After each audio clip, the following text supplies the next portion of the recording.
with Gaia Force Gaming, and I am here with Dan VANG. Dan, why do we got you here today? How you doing? Doing great. So we're here to look at the first place Collector's Vault deck profile running Red Omni. And who got first place today at the Collector's Vault tournament? I did. Oh, our boy Dan got it. Here with the squad, Gaia Force Gaming.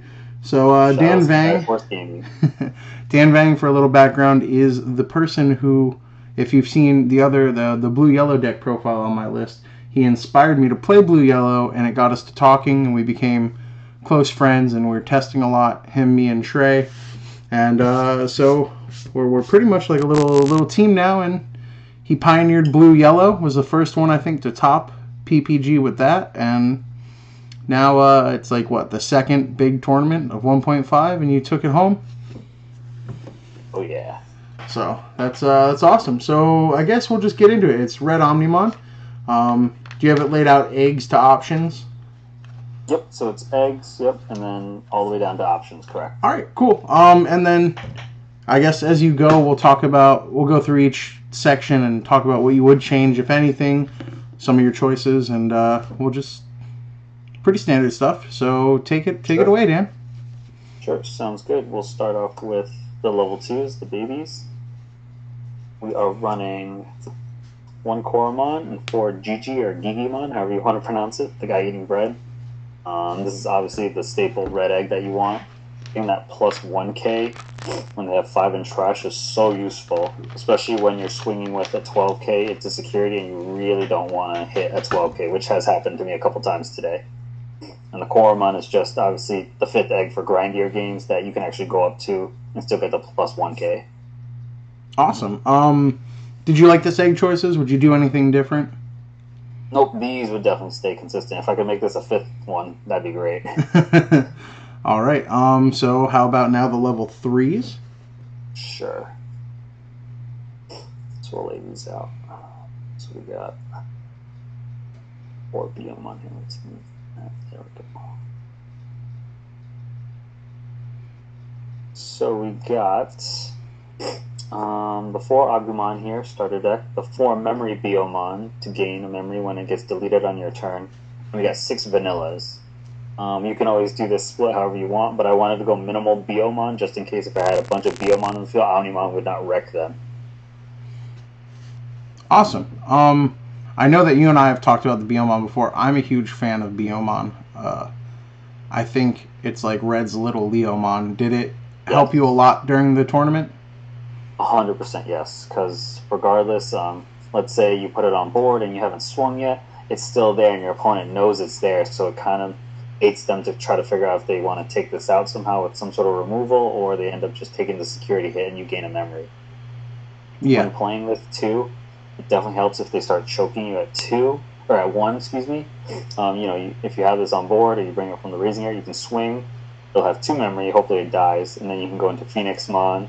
Or, if you had 3 and you swing, you go into Blitz, and that's what I've had happen multiple times today.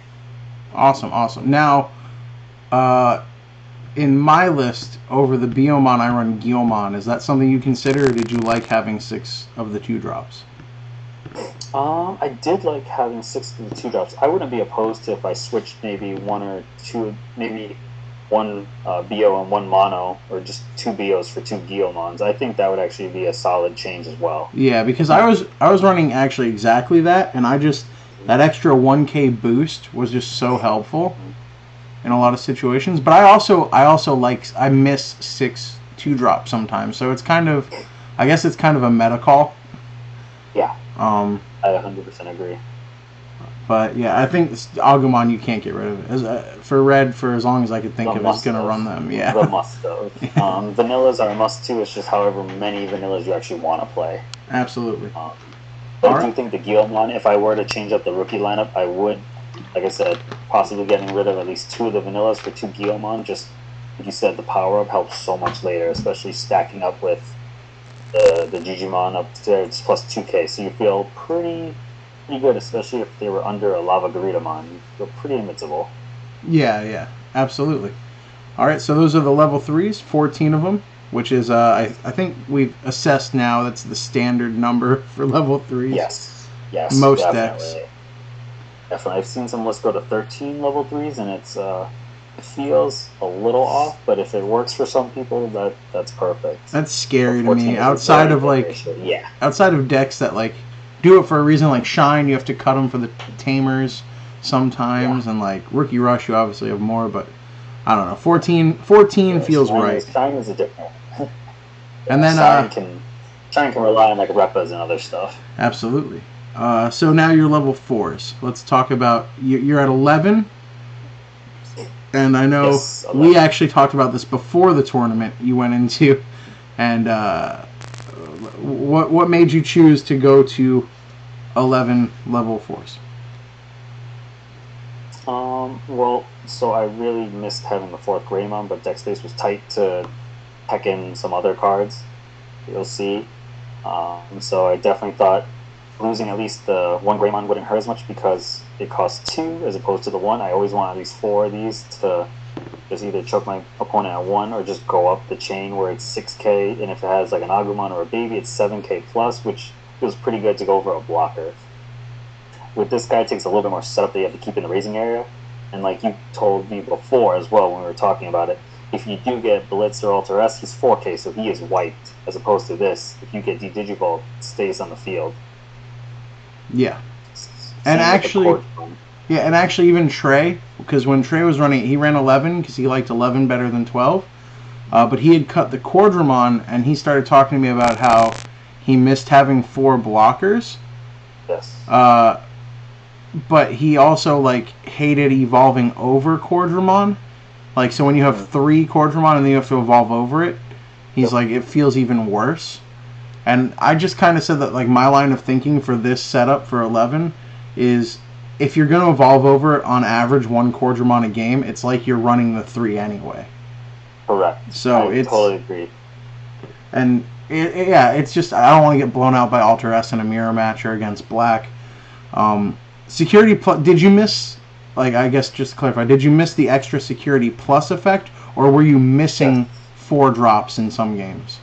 No, I really was just meaning the Security Plus effect. I don't think I ever was missing the 4 drops as much, because I would either extend with a rookie, or, if we go forward, I'd still have a 5-drop Groundramon to kind of build up on. Gotcha. I really just missed the Security Attack +1, because there was at least 2 games I played today with Green where I had an Omni, but he was swinging vanilla, or single strike for like 17k. Yeah. I wish I had this to just swing. So it's not necessarily... Oh, no, my bad. It's not necessarily the 4th Greymon you missed, or the 12th level 4 you missed, just the 4th Greymon. Yeah. Okay. Yeah, exactly. I just missed the Security Attack +1, really. Yeah, understandable. It is amazing, especially in red. Exactly, and having 4 blockers helps a lot, too, when you face either a mirror match, something that's going to play Alter S, or just something rushing you like a Rookie Rush or a jamming Imperial Dramon deck. It really feels more protected and consistent if you have to pivot that way, as opposed to this. I mean, it's great if you can swing and get lethal early, but sometimes the crackback isn't worth it. Yeah, and I think we're going to see a lot of Rookie Rush. Like, I know you were saying that, roughly half the people who played today out of the 100 were about Rookie Rush? Well, that's what the TO said, roughly half, so that was a lot. Yeah, I mean, that's... Huang Zero has really pushed that forward with going 8-0 with Rookie Rush. His list is insane. With his recent win, definitely inspired a lot of people to feel comfortable running it. Absolutely. All right, now speaking of the 5s, we talked about them a little bit. What are you running for your 5s? So we're running 4 Groundramon, 4 Lava Garita, 1 Skull Gray. You can't... This is a must, regardless. I agree with you. I know some people are like doing 6 2 to evolve and then like 3 of something else, but I feel the same as you. I think 8 2 to evolve is what makes red so strong in the 5 slot. Exactly. I think this is obviously when you're missing your chain and you're like, okay, I guess I'll do this Phoenix and Omni. This works so well. And this is just nice if maybe early on you want to swing over something, or you don't feel pressure enough, or feel pressured enough to not swing, so this helps a lot. Like, one game I had Agumon and the baby under it, so it was a 10k, and it had Greymon under as well, so it was 10k secure attack +1, so it felt really good swinging this. Yeah, absolutely. And then for the 9th slot, do you think it has to be Skullgray, or? It's a flexible choice. Today, out of the 16 or 17 games I played, it did save me in 2 games where I was definitely going to lose if I didn't play this down and get rid of their blocker. Yeah, I actually went to that in my build too. For a little bit I was running Duramon. Yes. And it was because when I was in a Magic Christmas land where I had the Greymon and Duramon under an Omnimon, it just felt so good. It was just, your entire stack's just gone. Yeah. Agreed. I don't run Duramon, but this would be a flexible choice if you wanted to swap in between. I mean, actually, that little extra hurts. Yeah, for people who are trying to decide, I feel like Skullgraymon's a great choice for like just all comers. Duramon's a more aggressive choice, and then even if you see a lot of red at your locals, you can do the secret Metal Greymon. Yes. Or even against Rookie Rush, it's not that bad because the secret Metal Greymon you get the +3000, which lets your Blitz Greymon swing over Omnimon if he has a starter deck guy and a Koromon under him, or he goes to say 17 or 16. Sorry. Yes, Metal Greymon is a good option as well. It just depends. Like I said, it's a flex spot. Depends how you want to go. You can. This is like a jack of all trades, just in case, because you can evolve, or you can just do the kill the blocker.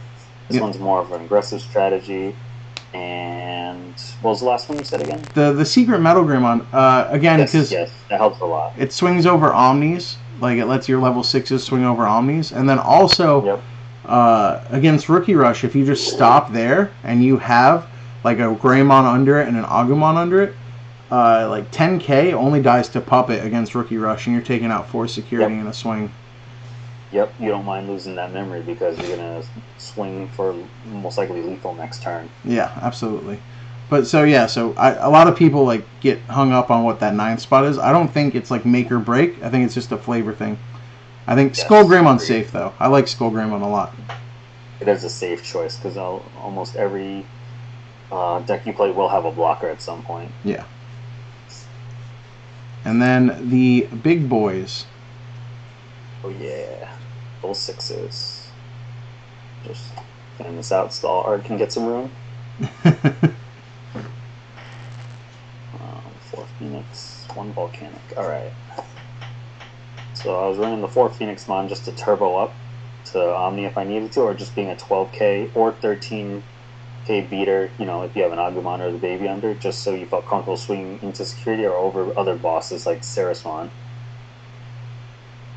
The 2 Blitz, flexible spots. If you wanted to, you could switch this for like the BT1 War Greymon. That's we'll talk about flexible spots in a minute, but this could also be that option. It was nice. This helped me a couple of games where they went tall, and I punished them with this, and they didn't have a second copy to come back from it. And since they couldn't get rid of this, they knew Omnimon could come out, even if they did go back up the chain. The piercing never came into effect, I think. Really? There was never a time where anyone had something rested, or kept it rested, or they had a blocker, so it was fine. That's surprising to me. Yeah. Volcanic, pretty MVP. Definitely going to bump this up after as well, but it's pretty great. On play, board wiping your rookies. Even like if you face Imperial, you wipe the Frigimon, which helps out because they have jamming, or the XVmon, stuff like that. Secure attack +1 was definitely helpful. There was plenty of times where I just evolved over it, and Greymon was under, and I had an Agumon, so it was like 11k secure attack +1, so it felt pretty comfortable to swing over stuff. Gotcha. And now, is there... I actually, spoilers, know what you're going to say, but is there anything you would change about this lineup? Yeah. Definitely getting rid of 1 Phoenix just for a second Volcanic feels really good. Gotcha. Especially times where I evolved over it, and then I was like, oh, I wish I had a second one to play, or on play. Yeah, and especially in a format with, like you said, half the participants playing Rookie Rush. Yeah. That's, that'll help. Yeah. And like I said, there's still flex spots if you don't want to run like the Blitz. You can run the Durandamon, similar to the Duramon we talked about earlier. If you want to give your level 7 piercing, that's fine. or you could run the BT1 War Greymon. The only reason I took this guy out is because I felt if I was getting choked all the time, it wouldn't matter. Like, I would evolve, and then he just sits there until next turn, and he's only 11k. I would need boost to swing over stuff. Yeah, I think he's a lot less safe in 1.5 than he was in 1.0. Agreed. But he's still a good choice if you wanted to get rid of the Blitz, because Blitz obviously costs 4 instead of 3. This is a very nasty choice. If you were in an ideal world, you had the Digimon, you had the Agumon, Greymon, Duramon, Duranda, and then you went to Omni. Right, you board wipe them and take out their stack. That's an ideal world. Yeah. And then the Omnimon Split. This is interesting. I know your split here is unconventional, to say the least. Yes. So we run the 4 Omnimon and 1 Ultra-S. And are you running 4 and 1 for special meta call purposes, or for another reason? I just don't have the second Ultra-S. If I were to make any changes, it would just be 3 and 2. Yeah, the standard 3 and 2. Most comfortable. Some people are going 3 Ultra-S and 2 regular. How do you feel about that? Yes. I think I still prefer the 3 and then the 2 Ultra-S, because this guarantees any removal, and this will de-Digiball, but it doesn't guarantee removal at times. It's very niche. Like, if you face, like, maybe Green or Rookie Rush, fine, you board wipe them, but sometimes if you're facing, like, Red or even Blue, like, it wouldn't help as much. It really depends on the matchup, personally, but I think this is more consistent because you always get rid of a boss monster. And de-Digiball is only 1, and then maybe you can get rid of it, but highly unlikely if you face a boss. Yeah, and the thing about regular Omnimon that I still like, he can attack twice, which is super important. Yeah, he can swing twice for security attack +1, piercing, plus whatever, so he's still like a dual attack. He's still one of the better cards, whereas opposed to this is you can swing for game if you can return and not get blocked, but that's about it. Yeah. So going forward, if I had the second Ultra-S, it would be a 3-2 split for sure. Yeah, we got to get you one of those, buddy. Yeah. And then for all your non-Digimon cards, what are we running? Sure. I mean, we're running just 3 options and 1 tamer. So these are actually, like, I think the 2 biggest debatable issues in Red that people get into arguments about. Yeah. Yes. How do you feel about less than 4 Gaia Force, and how do you feel about Memory Tamer Tai specifically? So Gaia Force, I know 4 is really what people think is consistent, but I think going down to 3 is okay since we have a bunch of removal. Especially at times too, like I do like seeing security, but more often than not, I'll see it in my hand and I'm like, oh, I wish this was something else that I could play a body over. Like, if you can turbo out, which obviously if you look at the deck, it's pretty cheap. Like you go 1, 2, 2, 2, and then just boom. Then you'll still have a body as opposed to, I play Gaia Force, okay, I still don't have a body. So if you were behind, you would get rid of their threat, but then you still don't have a body as opposed to this. Mm-hmm. It takes more setup for this, but especially like it more. The only reason if you were wishing you had a 4th one is if you face like Imperial Digimon where they have jamming. Obviously, this means nothing, and this means everything in the security. Yeah, of course. And then the tie. Do you feel that Red needs it? Did you like it? Did you wish it was something else? I like it at 1 actually. I think it helps out a lot when you see it, but it's just if it doesn't, it doesn't. There was only one time where it was the last security and I was already losing the game anyway, so they hit it and then I lost, so it didn't matter. But out of the 16, 17 matches I played this at least 5 times, and it helped me out multiple times because I didn't get choked. And 2 of the times was turn 1. Oh, that's awesome. Yeah, when you open with it, it's really strong.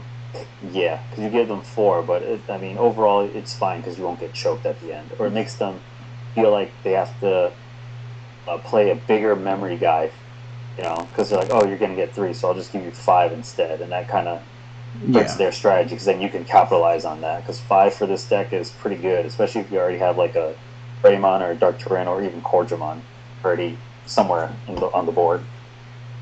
So, I guess like that's the deck. Do you want to talk about your matchups? What you saw, what you thought was rough, what you, just how is the 1.5 early meta so far? It's pretty good. I like it. It's pretty diverse. Let me grab my matchups from my list. It's pretty diverse. I like it. A lot more green today than what I expected. I faced at least 3 green, 1 purple, 1 blue Omni, 1 mirror match, and 1 shine. So luckily I didn't face any rookie rush today. Yeah, that's actually crazy because I think like half of top 16 was rookie rush, if I remember what Duel was saying. It was. I dodged them all, but luckily every time I saw someone have a blue Upamon, I already knew, like, I was like, okay, grab the volcanic. Don't digivolve unless you can go to Omnimon and bring it back to hand so you can all play it later. Yep. So how do you feel? What do you think the worst matchup for this deck is, and what do you think the best is? I would say worst is either Shine. In terms of, I guess, order of the most difficult would be Shine and Rookie Rush, in a sense. If you don't have the Volcanic and they have the 5Ks, like they play the 5Ks. And Imperial Dramon if they set off, because obviously once they have jamming, you can't really stop it. If they can swing with jamming early. Mm-hmm. This deck does really well against green. Yeah. Especially if you had 2 Alteresses, obviously I only have 1, but if you had 2, you would feel super comfortable letting them go wide and set up, because once you play Alteress, everything gets board wiped. Yeah. I agree. I actually, to an extent, think that this deck doesn't have any really bad matchups. I think Imperial, like anything with jamming, so like Rookie Rush and Imperial Dramon hurt to an extent if they high roll. Yeah. Mm-hmm. And I think that its good matchup is green. But I think as like an all-comer deck, it's like 50-50 against the format. Like yes. And I like it because you have the tools to where if you understand what your opponent's trying to do and you don't just like get the worst luck, you could usually climb out of any situation with red. Which is what I did today a couple times. Yeah. And I mean, the finals game was like a really good game too, because game 3 came to like last security for both of you, looking rough, and it was just, if anyone didn't watch it, I'd suggest checking it out. It was a really good set of 3. Yeah, it should be uploaded on YouTube or Twitch soon. I think Shine Greymon though would definitely be one of the top ones as well. Mm-hmm. As we know, Shine Greymon's weaknesses are really just if you go really wide, they have a tough time trying to get rid of everybody. Shine was probably my toughest match today, honestly, because game 1 I swung a turn too early, in my opinion, where I thought I could capitalize, but I didn't, and then I ended up hitting like 2 Tamers, and then I was like, oh great, what do I do now? And then they capitalized on that. Game 2 I was super passive, where at one point I had 8 bodies on board, a bunch of rookies and 2 Dark Tyrannomon. So I knew it would, even if they board wiped, because they only had 2 Tamers at the time, possibly going into a third, I knew even if they got rid of it, I'd still have more bodies and keep capitalizing. Yeah, Shine Greymon is a tough match for this, as long as you, you can make it work as long as you are able to go wide. Yeah. And especially if you could keep at least 1 in the raising area, like a level 4 or level 5, that way you can evolve really cheap up to the Omnimon to get rid of the threat if you need to. Very cool. So, congratulations, by the way. I was on my way home because I was out of town with my girlfriend. We went to like an art museum and a garden, and we're on the way home, and I heard you were in the finals. I literally put it on in the car, and I was like, all right, I gotta watch this. Like, I'm sorry.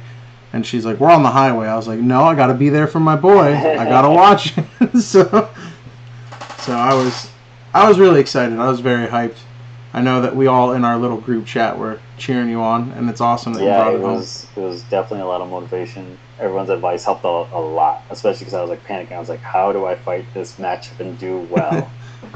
So congratulations for taking it home. I know we're both playing in the PPG tomorrow. Well, By the time this uploads, it'll be yesterday probably, depending on Yeah. how my internet goes. But how do you like red? Coming from a blue-yellow background.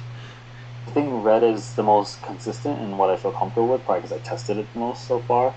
But definitely, I still want to do blue-yellow. It just needs a lot of testing, a lot of issue changing to get it consistent enough. Yeah, I think that's the question I get the most from people is like, hey, you guys got a blue-yellow list yet? And I'm like, we're working on it. It's just weird now. A lot of stuff you don't want to on-play anymore because people take advantage of that so easy now. Actually, circling back to this deck, that's kind of how I feel about Gaia Force going down to 3 or 2, is like giving your opponent like 5 or more memory in this format just feels so much worse than it did last format. Yes, agreed. Like if you gave them 5 more memory and you had an Omnimon on the field, you don't feel as bad because now they have to deal with it. Yeah. But if you just give them a bunch of memory and you're kind of at square one again. Like you got rid of somebody, but you don't have a body to counter with. Yeah, it's 3 is nice, just having security. Yeah, and I do like the 1.5 format so far. I think it, as much as people might see like, oh, half Rookie Rush, like that's toxic. That's just because of the hype right now. I think when all said and done, it's going to be a pretty diverse metagame. Even with Green getting hit with the restrictions, I think it's going to be strong. I think we're going to see... I'm really interested to see the PPG results and like what top 16s. Me too. I hope there's a lot more variety. I think also Rookie Rush is a more simple deck for people to grasp and understand as regarding to instead of gaining concepts and evolving, and it's also more budget friendly for the most part. So a lot of people gravitate towards that. Yeah, I see that. Well, Dan, thanks for taking some time out of our play testing because we were already hanging out to record this real quick, and hopefully people online get what they want out of it, some entertainment or information. Yeah. And do you want to do any shout outs at the end of the video? Yeah, just shout outs to Gaia Force Gaming, everyone helping me out building this list. I mean, my list was the foundation from your and David's list, honestly, and then I just tweaked here and there to try to make it work. Yeah. So yeah, shout outs to David Jung in particular. He play tests with us a lot. He's a regular at PPGs. He plays red mostly. Also shout outs to the Collector's Vault and Julian for hosting the tournament and sending you quite a bit of prize support for your first place finish. So hopefully you get that second Omnimon. Hope so. Hopefully that Alterus is in that box. I think it's a box and a half, isn't it? Yeah, it's a box and a half and a 2-player mat. That's awesome. So yeah, congrats again. I'm so hyped for you, and I'm so glad that like we met through this card game, and we're gonna continue to play. Super grateful, and we'll see how we both do in PPG. Yeah. So everyone watching, I guess like, subscribe, dislike if you want to. It doesn't matter. However you feel, just let us know, and we'll see you around. Yeah.